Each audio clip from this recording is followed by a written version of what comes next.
being a fan of the series, being a fan of Godzilla, was going into this, with that past.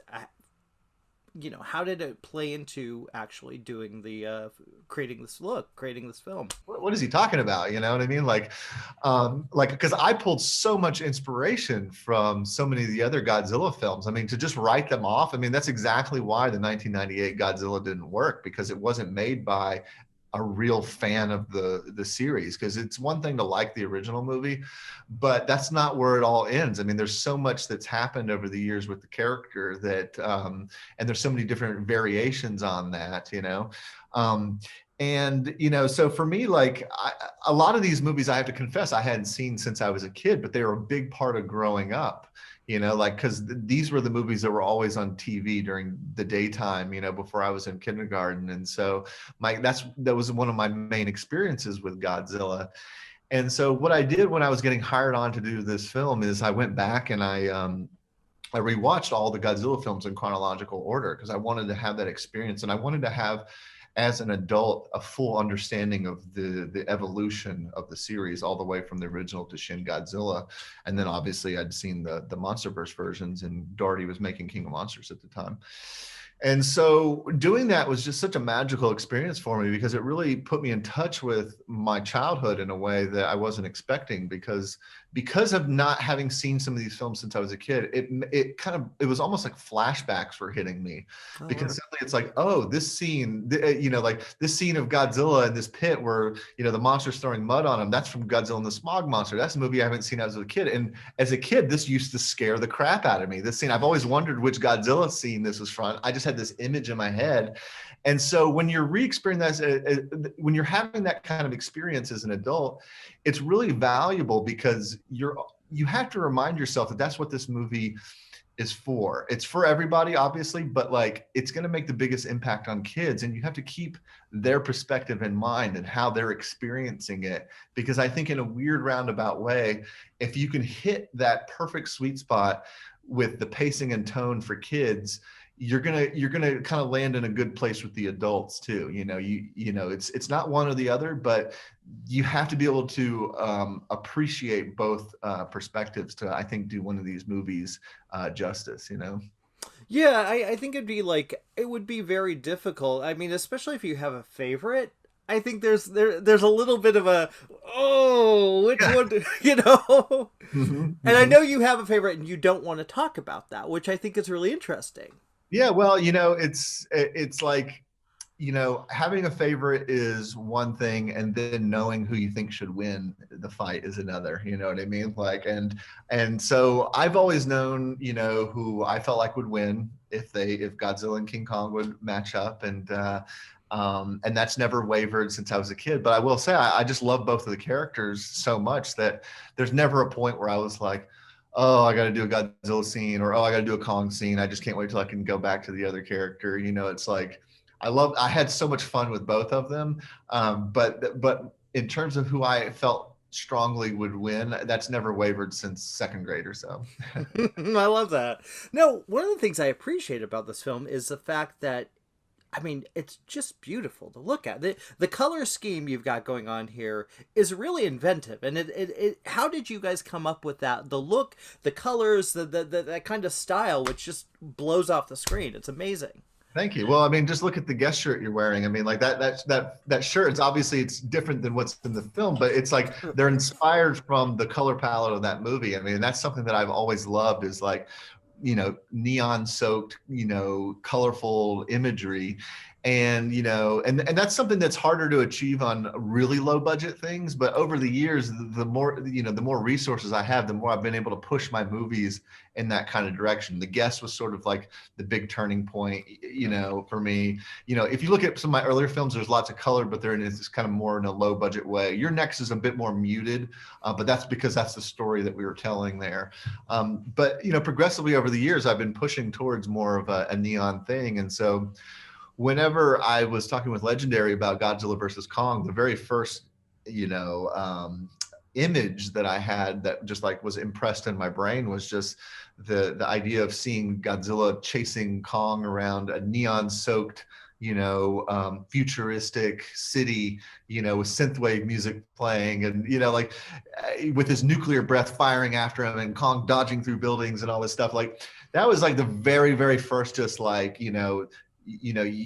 if I played one of those games where you say, okay, here's a word, and what do you associate with it? It would have been Godzilla versus Kong, neon. That's where I kind of went. Well, like that. I'm glad you said that, because Junkie XL. I mean I when I saw Mad Max Fury Road, I was just astounded by the sounds that guy created. Absolutely. Why? Obviously, that's part of why you went with him. How was that collaboration? Oh, it was great. I mean, my experience watching Mad Max the first time was at one of those, what is it? Is it D-Box theaters, where the seats move and all that kind of stuff. So, like, you can only imagine what that's like watching Mad Max Fury Road, because those seats never stop moving. So it's like, just like the entire movie. But I do remember being impressed by the score when I first saw that film. It was like, oh, this is one of those scores that you can tell, movies are going to be temp scored with for years. That screenwriters are sitting around writing action scenes. They're going to put on the Mad Max score. That's going to be one of those, like, kind of typical things that's going to come up, and it's going to inspire a lot of movies in its own way. So, when it came to doing this film, I needed a seasoned composer, and somebody who kind of shared some of my sensibilities in terms of not just being able to, do electronic music in the way that I like, because that was one of the big draws for me, is I knew I wanted a kind of a synth hybrid score. But I also need somebody who could handle that with the juxtaposition of big orchestral booming, kind of thematic score. And, he was able to kind of link into that sweet spot. And, and some of the Godzilla fans, they're a little critical just from the perspective that they love the Bear McCreary score with the original Ifukube, themes. And I totally get that. But at the end of the day, I felt like from the movie I was making, I just felt like it was insincere to use the classic Toho themes, because I love the way they worked in the other movie. Don't get me wrong. This is not a criticism of Darty's movie whatsoever, but I just felt like this is the MonsterVerse version of Godzilla, and to use the Toho themes just feels like we're trying to tie it in with a different character, and to a certain degree, even though like it works well, and I use a lot of inspiration from some of the old scores, especially Destroya. I listen to that score a lot. It's one of my favorite ones of all the original series, but at the end of the day, like, we wanted to create new themes that kind of went along with this version of Godzilla, which, he's kind of the heel of this movie. He's a bit of the villain at the beginning, in most of the film, so we're kind of reintroducing him in a way. And so it felt thematically like we needed to hit that with some of these themes. There's a power of, obviously people go to this movie, they want to see a battle, and they certainly, you don't skimp on the battle at all. These guys are, it's on. It's on. Is it tricky to, because especially with the previous films, I feel there was a problem with kind of finding the place for the human characters. How did you address that, and what were some of the challenges of doing that?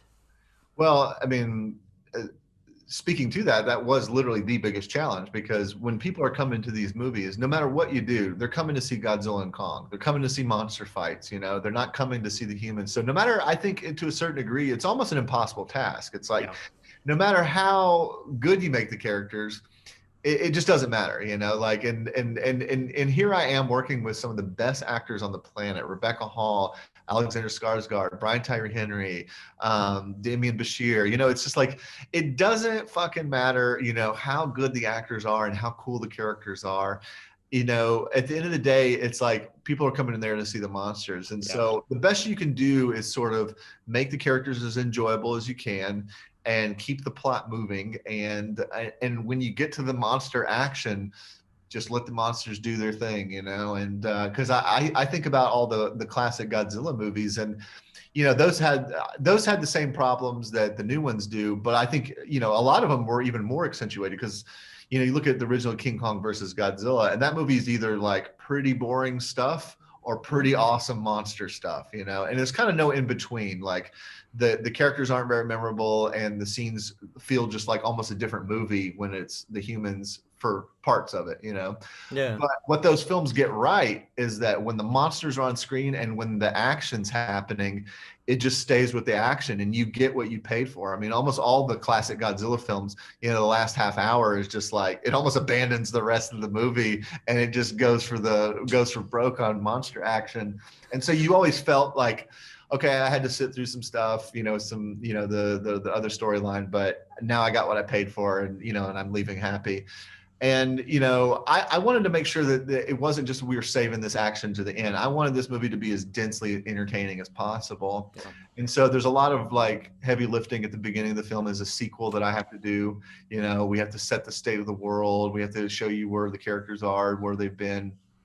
But we also have the added kind of difficulty of this needs to also stand alone. If you've never seen those movies, any of the other MonsterVerse movies, you need to be able to watch this and A, know what's going on, and B, just feel like you're watching a movie that works on its own.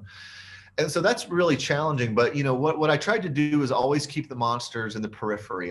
You know, even in the first half hour when we're doing the most exposition, you know, I tried to always have the monsters in basically every scene, you know, even if it's just for a couple shots.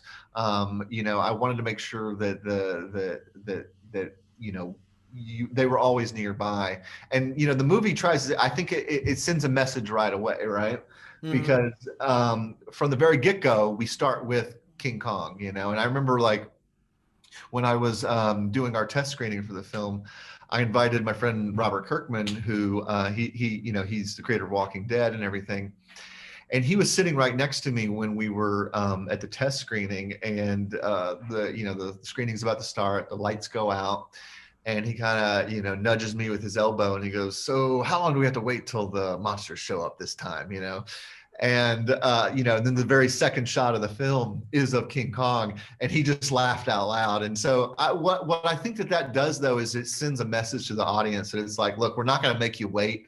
You know, you've seen these monsters in other films. We're not going to pretend like we're reintroducing them to you. Here they are. You know, this is the movie about the monsters, and, you know, let's hit the ground running. Yeah. Well, I've got one more question for you, and this is probably a quick one, because I don't know if you're going to be able to say much, but you come back to a lot of, you're involved in a lot of big names, big films. You got Face Off coming up. Mm-hmm. Are we going to see John Travolta and Nicolas Cage? Well, it's a bit early to say specifically there about that. But what I will say is that the face-off story it's not about a surgery. You know what I mean? It's not about the operation of switching somebody's face. That's just part of it. You know what I mean? That's what makes it kind of fun. But what Face Off is, it's the story of Sean Archer and Castor Troy, and that's what we're continuing. We're saying, like, we're continuing that story 20 years later. You know, we're you know, putting it in modern day, a little over 20 years, and that's all I can say right now, because, you know, like, nobody's been talked to necessarily, none of the actors. You know, there's been lots of rumors and stuff, like, you know. Are John Travolta and Nicolas Cage aware of this? Maybe, you know, but that's all I can say. Adam, you're the best. I love talking to you, brother. Thanks, man. It's been a blast. Yeah, we'll talk soon. Cheers. Yeah. Bye. Bye.